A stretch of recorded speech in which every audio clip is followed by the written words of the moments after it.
Con relación al Perú milenario, el territorio del departamento de Ica puede considerarse como un patrón arqueológico, dado que sus yacimientos han revelado testimonios patentes de una serie completa de culturas y estilos desarrollados en la región.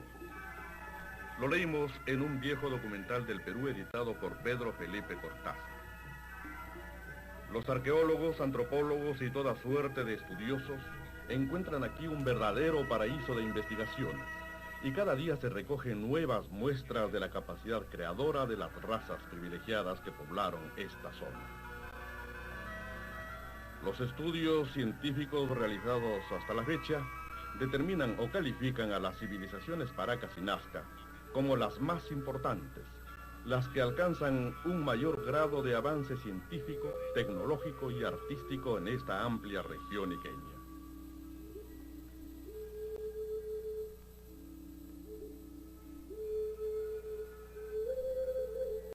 La civilización Paracas tuvo como asiento principal la península del mismo nombre, llamada también Bahía de la Independencia, ubicada en un paraje entonces desértico de la costa peruana, 240 kilómetros al sur de Lima.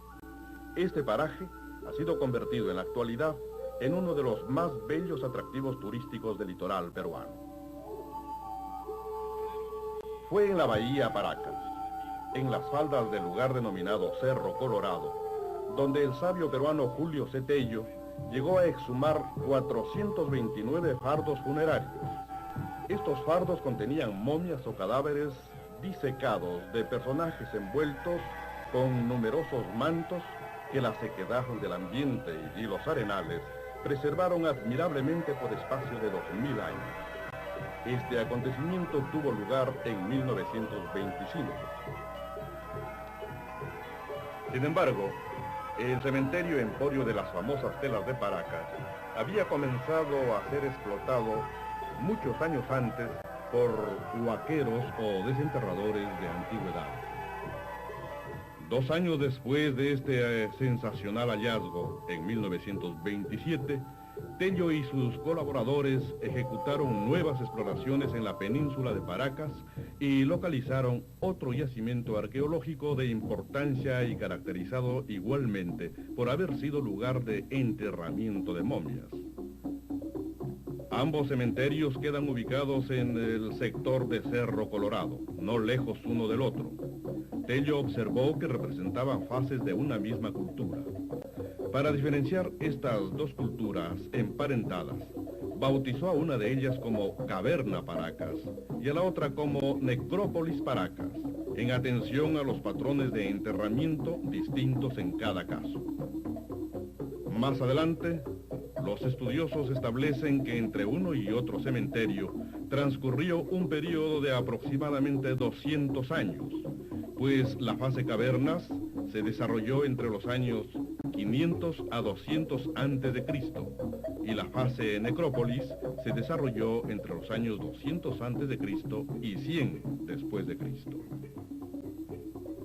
Las tumbas cavernas están constituidas por fosas de apreciable profundidad, con una entrada de forma cilíndrica que termina en un recinto subterráneo de forma globular de unos 5 a 6 metros de diámetro, en las que fueron encontrados los fardos funerarios o momias. Fueron confeccionados en el subsuelo con características de terreno arcilloso y firme. Adoptaban formas de una garrafa, las cuales estaban dedicadas mayormente al entierro de cadáveres humanos, pues el padre Alberto Rosell Castro nos habla de algunas cavernas tapadas con restos de maíz, sin cadáveres humanos, por lo que deduce que estas cavernas habían sido depósitos de víveres, aunque estas cavernas se encuentran en los repliegues del Cerro Pinchongo, en la jurisdicción de Palpa, a más de 100 kilómetros de Paracas. Por otro lado, es necesario anotar que se han encontrado cavernas conteniendo hasta 55 momias. Paracas Necrópolis. Se caracteriza por la tumba de forma rectangular.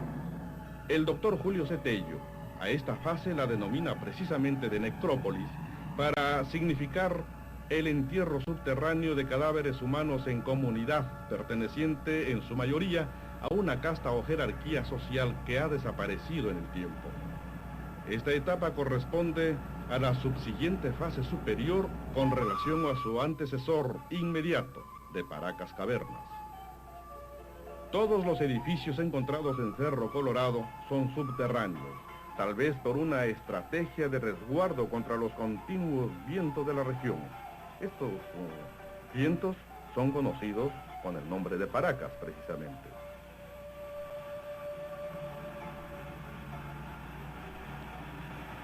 Las paredes tienen estructuras angostas, hechas de piedras pequeñas unidas con barro calcáreo, cuya mezcla, cuando se endurece, es muy semejante al cemento. Los techos están confeccionados de palos de guarango o de huesos de ballena. Llevan patios o corredores. Los fardos individuales pertenecen unos a personajes de alto rango social y los otros a categorías inferiores. Cada fardo constaba de una momia. En las tumbas de Cerro Colorado y de Cabezas Largas, Cavernas y Necrópolis respectivamente, se encontraron cientos de momias que contenían cantidades asombrosas de tejidos de distinta hechura, llegando algunos a tener más de 300 metros cuadrados de tela. Cada tumba o cada momia se constituye en un pequeño museo, cuyos estudios han permitido establecer no solamente la cronología de la existencia de grupos humanos en la región, sino también las características de cada uno de estos grupos superpuestos en el tiempo, determinando los vestigios chavín y las evidencias Paracas, Nazca, Tiahuanaco, Huari, Ica e Inca. Así se ha establecido que la agricultura fue, junto con la pesca, la actividad económica principal de los Paracas. La agricultura logró progresivo desarrollo en toda la región. Aprovechando la humedad del subsuelo, el clima y el abono, cultivaron plantas alimenticias tales como pallares, frijoles, maní, yuca, camote, guayaba, calabazas, pacaes, lúcuma. Numerosas especies de moluscos, peces y crustáceos fueron el alimento principal de los Paracas.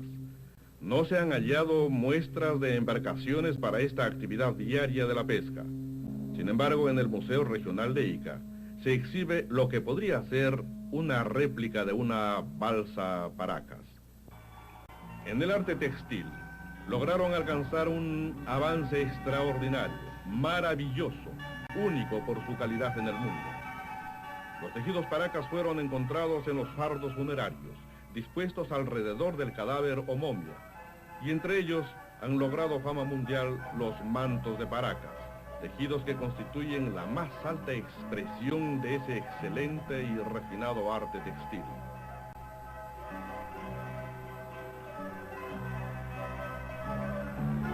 Utilizaron lana de alpaca y de vicuña, fibras de algodón y plumas multicolores.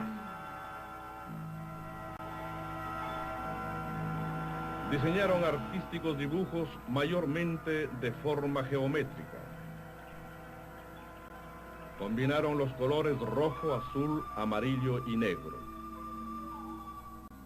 Emplearon una técnica, aunque artesanal, no superada hasta la fecha.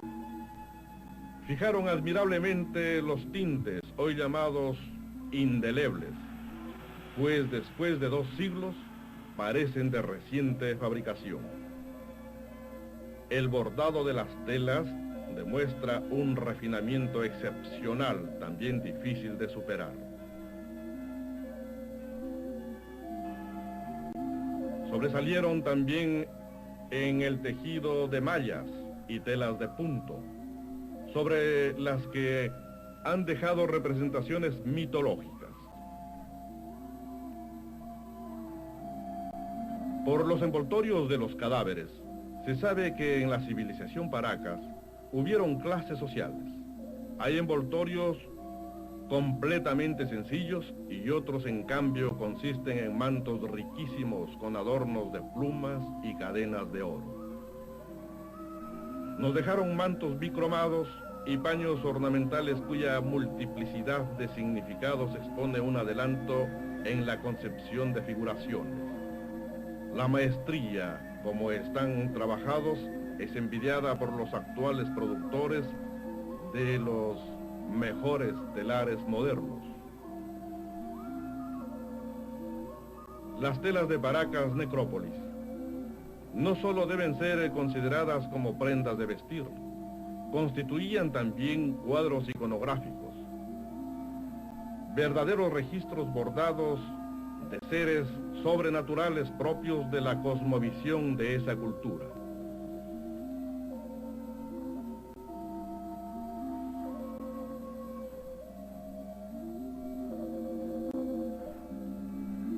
La distribución de figuras sobre las telas de Paracas Necrópolis sigue patrones determinados, especialmente elocuentes en los mantos. Salta a la vista el orden en que aparecen las figuras expuestas en hileras. Por lo general, se repite una misma figura, solo que ésta cambia en cuanto a su cromatismo, variando los colores de figura a figura en sus mismos detalles. Con notable frecuencia se representa la figura en forma alterna, una vez boca arriba y otra vez boca abajo.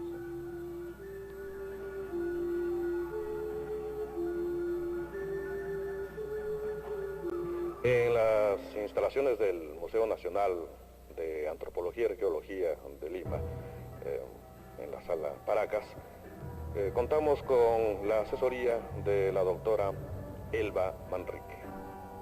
Nos encontramos ante un fardo funerario. Se trata de un personaje muy importante de la época Paracas, el cual ha sido tratado previamente a su entierro.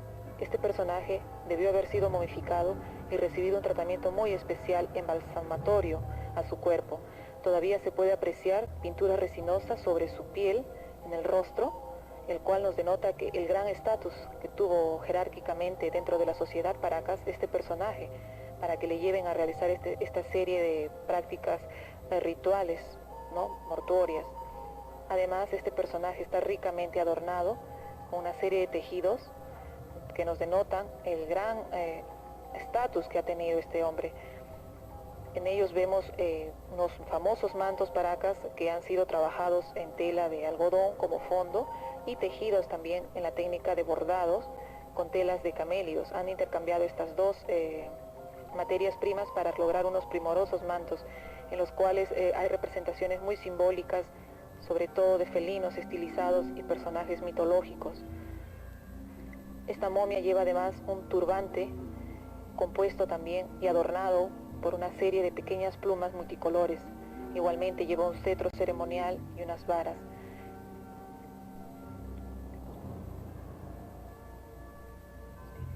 Otro tipo de fardo funerario, por las características que podemos observar, se trataría de un personaje de menos estatus social que el visto anteriormente. Probablemente se trate de un guerrero por la porra que llevaba como contexto ajuar funerario. Igualmente también tiene un adorno hecho en madera con un diseño de pez muy estilizado.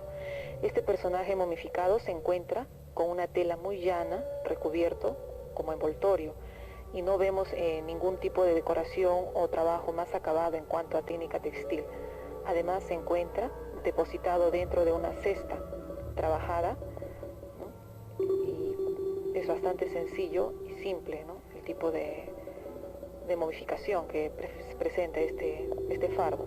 También lleva un tocado que al parecer ha contenido algún tipo de sustancia de material orgánica que en contacto con la tierra se ha descompuesto y solamente nos quedan unas cuantas plumas multicolores, ¿no?, y se observan.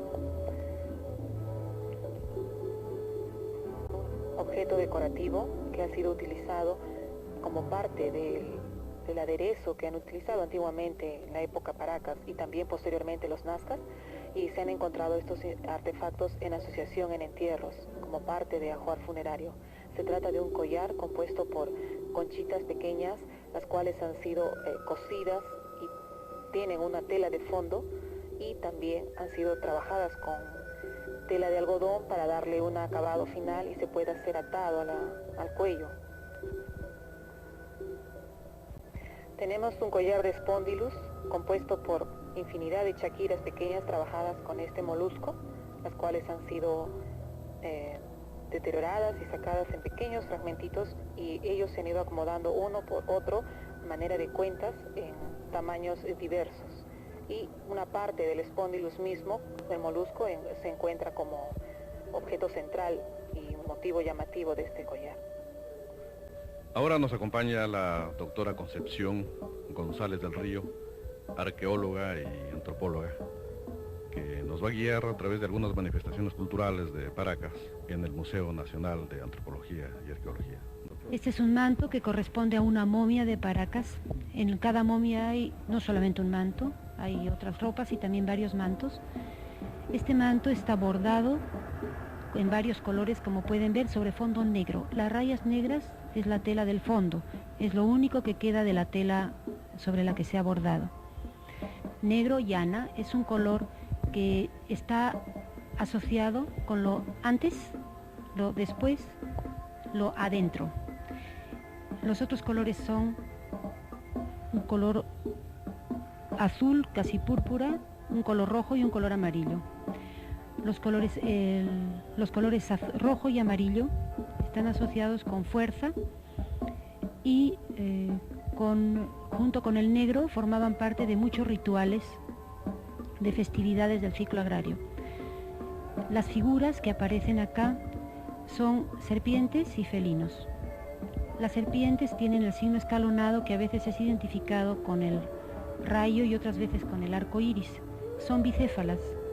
Bicéfalas quiere decir que tienen, en este caso, una cabeza en la cola y otra cabeza, o sea que no tienen cola, tienen dos cabezas, una en cada extremo.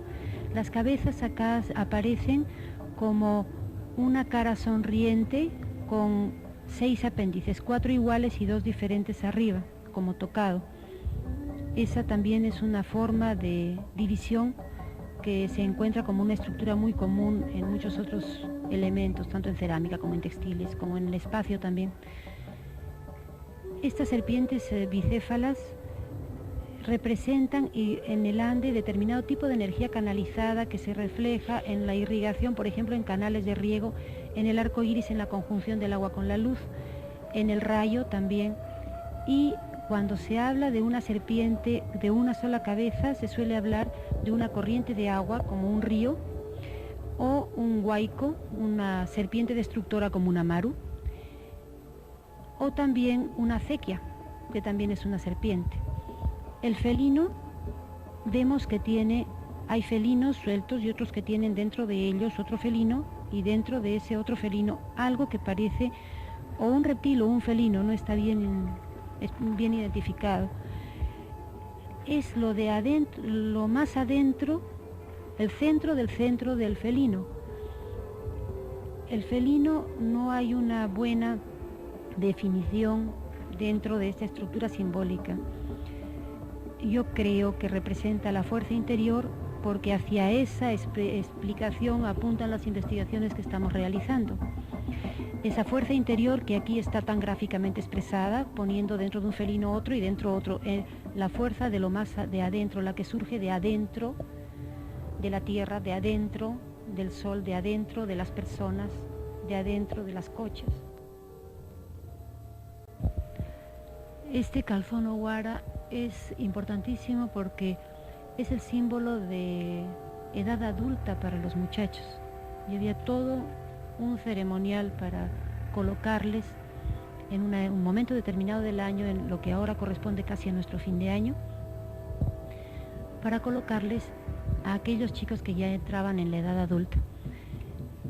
Este objeto tiene de importante también el Señor de los Báculos, que es algo que se repite desde época muy temprana. Y estos báculos son usados por los danzantes en determinadas épocas del año, en aquellas danzas rituales. Esta vestimenta se colocaba entre las piernas y se sujetaba con el cinturón, pasando parte por encima del cinturón y enrollándola la parte sobrante. Esta es una esclavina y vemos que aquí hay un motivo que repite algunos elementos que hemos visto en el manto anteriormente. Por un lado tenemos una imagen que parece un mono porque tiene dedos, manos en las cuatro patas, terminan las cuatro patas en manos.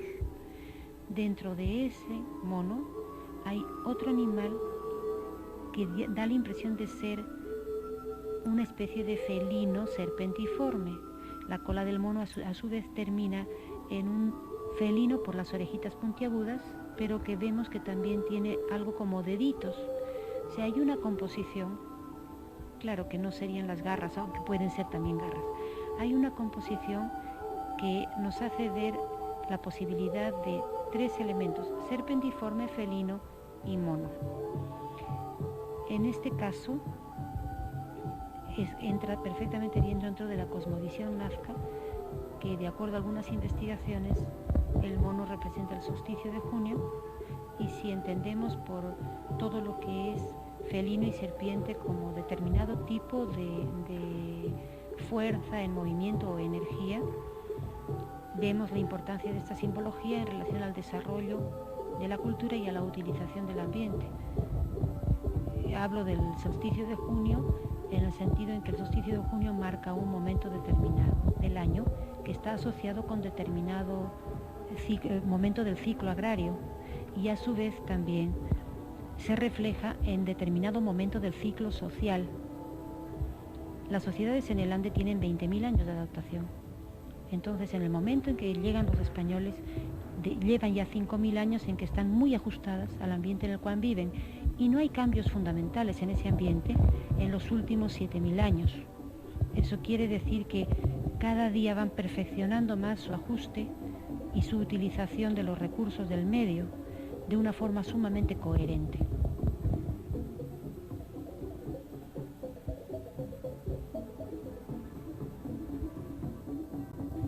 Esas listas de colores a los lados, actualmente todavía existen listas de colores en los textiles, y conocemos que los quipus también usan cordones de colores con determinados nudos de diferentes grosores. En las listas de colores hay investigaciones que demuestran y que asocian estas listas de colores con los colores y los grosores de los nudos en los quipus. Aquí pueden ver que no todas las listas tienen el mismo número de hilos. En el Ande ya se ha demostrado, y hay muchas investigaciones al respecto, que se clasifica por colores las aguas, o sea, las cochas, las tierras, por sus calidades asociadas siempre a colores, el ganado y los productos agrarios. Entonces, las investigaciones apuntan a señalar que los colores identifican clases de productos, clases de tierras, clases de aguas, todo es en función evidentemente de una adaptación al medio, lo hemos dicho antes.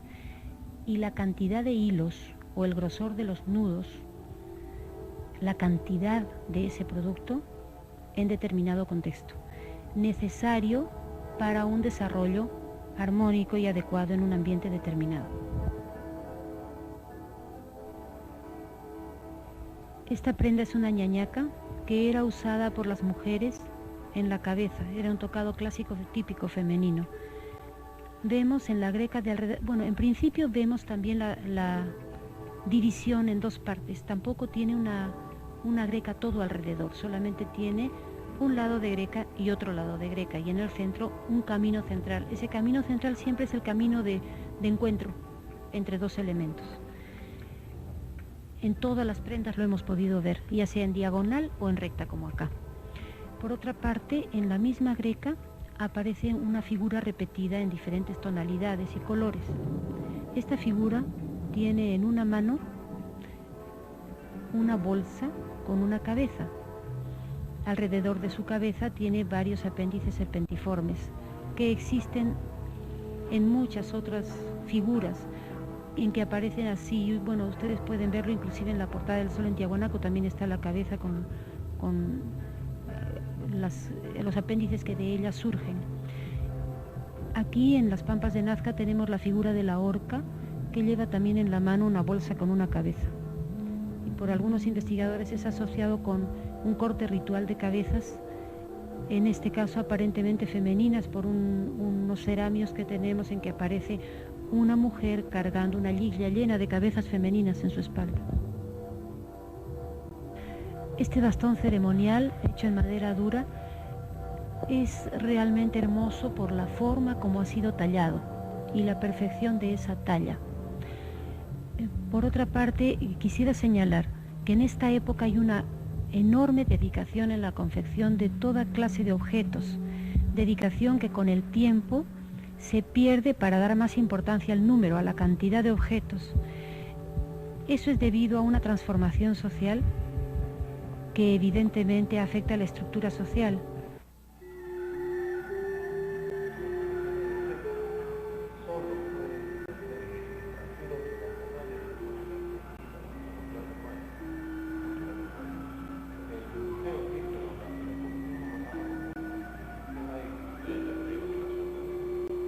En cerámica tenemos también una serie de formas que en un principio van derivando de las cerámicas del estilo Chavín. Se empiezan a experimentar cada vez con mayor frecuencia con el colorido. Aquí en este plato podemos apreciar la utilización ya de varios colores y los pigmentos mucho más fuertes, aunque todavía conservando esto que llamamos la tradición Chavín. En el borde del plato vemos estas cabezas de felinos con los dientes entrecruzados, si bien con los rasgos geometrizados, que señalan pues la permanencia y la influencia del arte Chavín en las fases 5, 6 de lo que llamamos Ocucaje o Paracas. Y ya se van también representando algunos diseños propios de la cultura local Paracas, que van a ir haciéndose mucho más evidentes en la cerámica de las fases posteriores. Otra técnica también utilizada por los ceramistas de Paracas es la técnica del negativo, es decir, cubriendo algunas zonas de la vasija con arcilla o con algún elemento para poder ahumar algunas partes, y el color negro que da por el humo y la base del color rojo le dan una textura de dos colores, utilizando la técnica conocida como negativo, ¿no? Una técnica muy frecuente en la cerámica Paracas.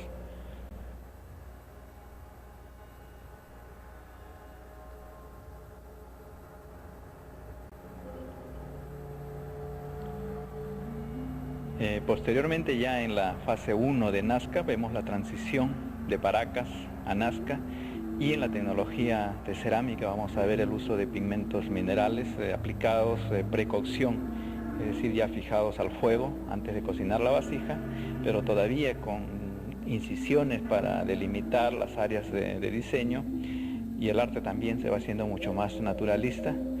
El uso de varios colores que van a ser base de la tradición alfarera de la cultura nazca, donde vamos a llegar al empleo de hasta 6 y 7 colores en cada vasija.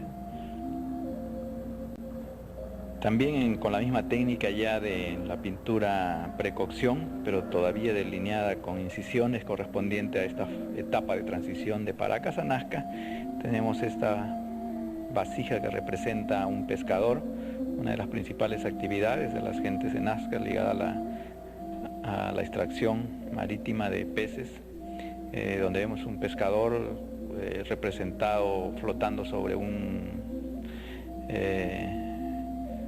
una bolsa de cuero de lobo, llevando las redes donde vemos un marisco y llevando un pez también en las manos, ¿no?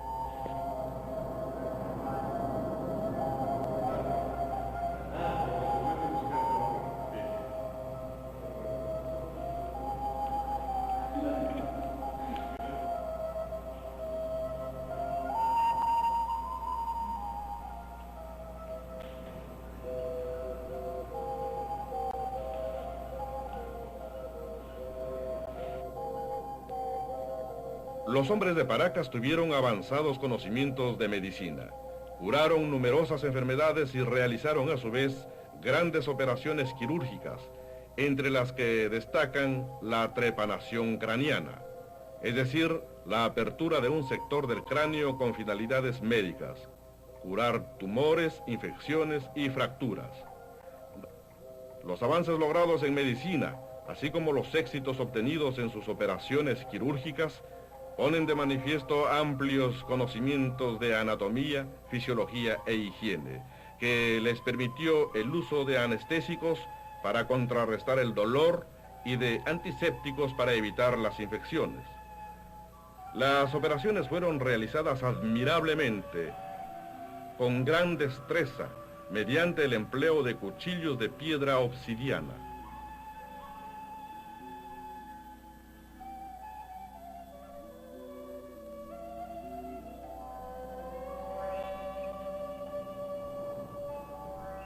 Suprimían el dolor usando la coca y el alcohol de chicha hasta emborracharlos, y como hemostáticas las hojas de retama. En el Perú, la trepanación se practicó con anterioridad a Paracas Cavernas, y luego en culturas posteriores, incluyendo la Inca. Tello estimó que en la cultura Paracas, los cráneos de las momias dejaban ver que habían sido sometidos a prácticas de trepanación en más de un 40%, estando con vida el individuo. Las trepanaciones fueron practicadas en ocasiones más de una vez en el mismo individuo. Los resultados no fueron siempre satisfactorios. La trepanación post-mortis se practicó especialmente con fines mágicos y para profanar el frontal, a fin de pasar una cuerda para sujetar el cráneo, que era convertido en cráneo trofeo, conforme lo atestigua la presencia de cráneos con esta modalidad en Paracas. Otra de las prácticas cefálicas también importantes en el antiguo Perú fue la deformación de cráneos. Todas las culturas se deformaron de alguna manera el cráneo. Las más logradas o las más exageradas, podríamos decir, fueron las de la época Paracas, ¿no? Donde presionando en la parte frontal y occipital se lograba un tipo de deformación alargada, que precisamente se denomina cabeza larga, ¿no? Al individuo, a los pocos días de nacido, se le colocaba una cuna deformadora, unas tablas que iban presionando el cráneo para orientar el crecimiento de los huesos del cráneo. Es decir, no se presionaba directamente, sino se orientaba el crecimiento de estos huesos. En algunos casos era la presión en la parte frontal y occipital que nos daba la deformación alargada, en otros casos se presionaba sobre la parte superior del cráneo y nos daba deformaciones bilobulares o varios tipos de, otros tipos de deformación. Para esto se utilizaban almohadillas, vendajes, tablas que servían pues para ir orientando el crecimiento del cráneo. Su crecimiento a los 8 o 10 años ya el cráneo seguía su crecimiento de forma normal y podía ser eliminado estos aperos deformadores. Doctor Pasos, ¿de qué parte de Paracas? Esto viene del sitio de Chongos, un sitio extenso cerca del Valle de Pisco, ya en la Valle Interna, como a unos 10 o 12 kilómetros del sitio conocido de Paracas. Aquí también se han encontrado restos con peinados y cráneos. Los cráneos más largos encontrados de la cultura Paracas vienen de este sitio, ¿no? Este es uno de los representantes, digamos, de la población de Chongos, donde notamos la presión en la parte frontal y en la parte occipital que ha orientado el crecimiento del cráneo de esta forma alargada. ¿Y todos los cráneos de Chongos tienen estas mismas características? Sí, hay variación entre la altura del cráneo, ¿no? Unos más altos, pero hay unos que incluso tienen unos cuantos centímetros más de altura, pero casi todos tienen la misma característica. Aquí la presión ha sido en zonas diferentes, ¿no? Si bien vemos la parte frontal que también está aplanada, pero en la parte superior ha sido también colocada una venda que le ha permitido orientar el crecimiento hacia los lados, una forma casi bilobular, ¿no? Formando dos lóbulos hacia los lados, y la parte frontal aplanada, similar a la anterior de Paracas. Y posteriormente hay una serie de modificaciones dependiendo la presión y el grado de presión sobre el cráneo, el grado de orientación del crecimiento del cráneo en cada una de las culturas. A juicio suyo, doctor, ¿a qué se debe que haya tanta coincidencia en las deformaciones craneanas en Egipto, por ejemplo? Que es otro continente, ¿no? Y aquí en este lado de América. Bueno, son coincidencias, como se dice, no tienen nada que ver con influencias o contactos, porque son áreas tan distantes y por lo menos hasta ahora no está probada esta, digamos, esta difusión de algunas costumbres, como en el caso de las trepanaciones. Se ha dado en África, en Asia, aquí en el área sudamericana, de diferentes formas. Una de las formas de embellecer el cuerpo, el concepto de belleza estaba en deformarse ciertas partes del cuerpo, ¿no? Uno de los aspectos importantes en las culturas precolombinas también fue el arreglo del pelo en base a peinados un poco exóticos, que en muchos casos son comparables a los peinados actuales, ¿no? Con la diferencia que en las épocas prehispánicas eran los hombres los que más se adornaban con peinados, tocados, tatuajes y una serie de elementos de adorno. ¿Esto es un hombre entonces, doctor? Sí, el cráneo corresponde a un hombre adulto, donde el crecimiento del pelo ha tomado extremos casi increíbles, casi la estatura misma del personaje ha debido tener, ¿no? Todo el pelo que ha sido trenzado y retocado como un peinado y con una cinta. Aquí vemos también otros tipos de peinados, peinados que podríamos comparar con los peinados actuales, bombé, tipo torbellino, como se les ha denominado a estos, que dentro de la, como le llamamos, la cosmetología moderna, tienen muchos parecidos, ¿no? Y que ya era adornado con cintas textiles, con franjas de colores y diseños muy vivos, y en algunos casos, como el primero que hemos observado, también incluso con adornos de plumas. Esos corresponden a la cultura Paracas, podemos verlo por el cráneo deformado, el tipo cabeza larga, y corresponden a la zona del Valle de Pisco.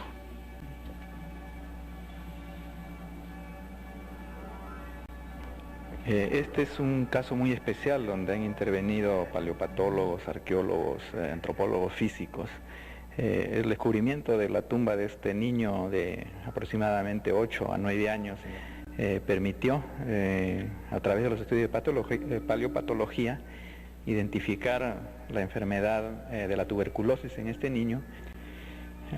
Para identificar la tuberculosis se utilizó el análisis de las líneas de Harris, es decir, las líneas que quedan marcadas en los huesos largos, en este caso el fémur de este niño, donde cada crisis ha dejado marcada una línea en el hueso que indica a qué edad tuvo cada una de estas crisis, señalada por el crecimiento del hueso.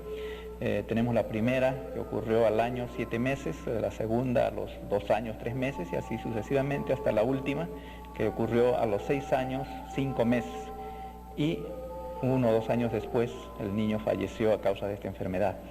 Otra de las características se ve por la deformación de la columna vertebral también, que este niño casi desde que tuvo la primera crisis, es decir, desde el año 7 meses estuvo inválido, sentado como lo hemos visto en este pollo donde fue encontrado en la tumba, y durante toda su vida permaneció en esta posición. Pero también por la cantidad de ofrendas encontradas en el contexto de la tumba podemos inferir que el niño tenía una posición especial dentro de su grupo, ¿no? Es decir, como un estatus elevado, quizás el hijo de un cacique o del gobernante de esta población, donde al morir fue acompañado de una gran cantidad de ofrendas. Tenemos restos de cuyes, cerámica, tenemos mates, restos de maíces, comidas, algunas patas de llama, yucas, una serie de objetos textiles, plumas, un instrumento musical, una antara de caña y gran cantidad de telas que envolvían el cadáver de este niño, lo que nos permite inferir pues su posición especial dentro del grupo al que pertenece.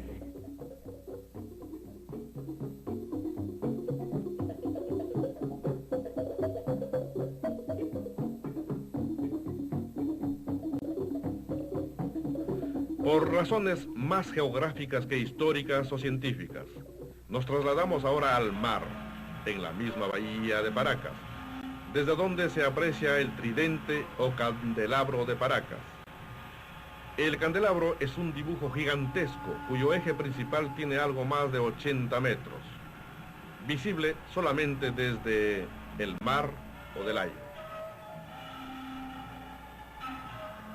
De acuerdo a la técnica de su construcción, no se asocia con las líneas o dibujos de Nazca, y porque además no se han encontrado figuras similares ni en los tejidos ni en la cerámica, los investigadores están de acuerdo en que no es un trabajo nazquense, ni mucho menos paraquense. Hay alguien que asegura que la dirección del eje del candelabro coincide con una de las líneas ejes de las pampas de Nazca.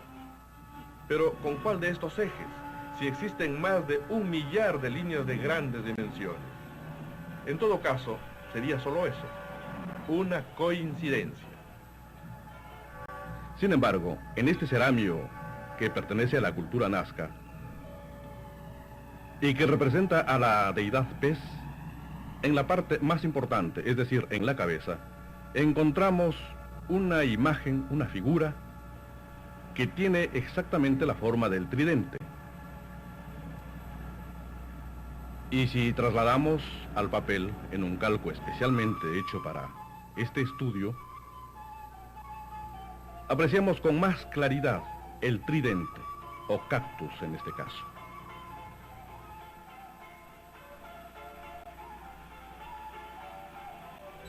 Del mismo modo, en este ceramio, también perteneciente a la civilización nazca y que representa a la deidad Mono,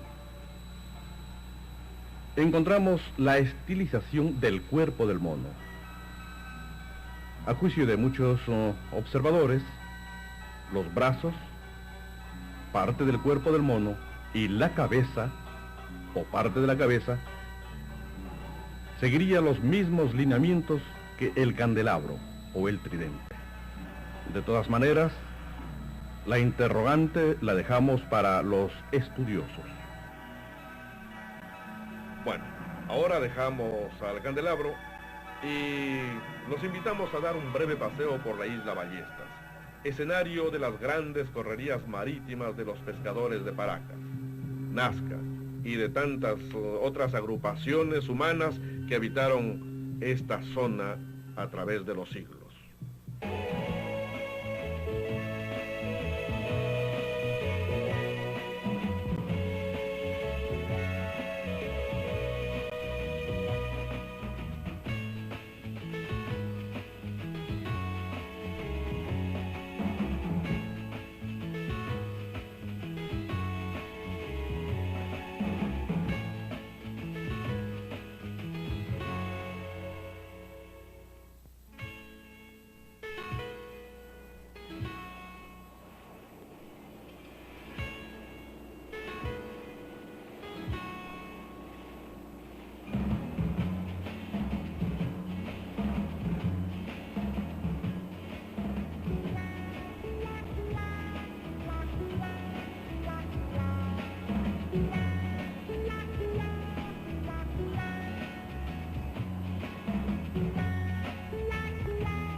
Finalizamos este programa haciendo nuestra la invocación que hace el señor César Pretel Roncal, administrador del Museo de Sitio de Paracas.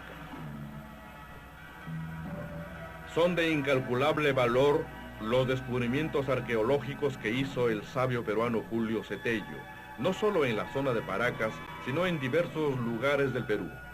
El mejor reconocimiento de las actuales generaciones a su proficua labor está en la divulgación de su obra, en la continuación de las investigaciones, en la celosa vigilancia y conservación de las zonas arqueológicas, así como en la restauración y reconstrucción de los restos arqueológicos de nuestros antepasados.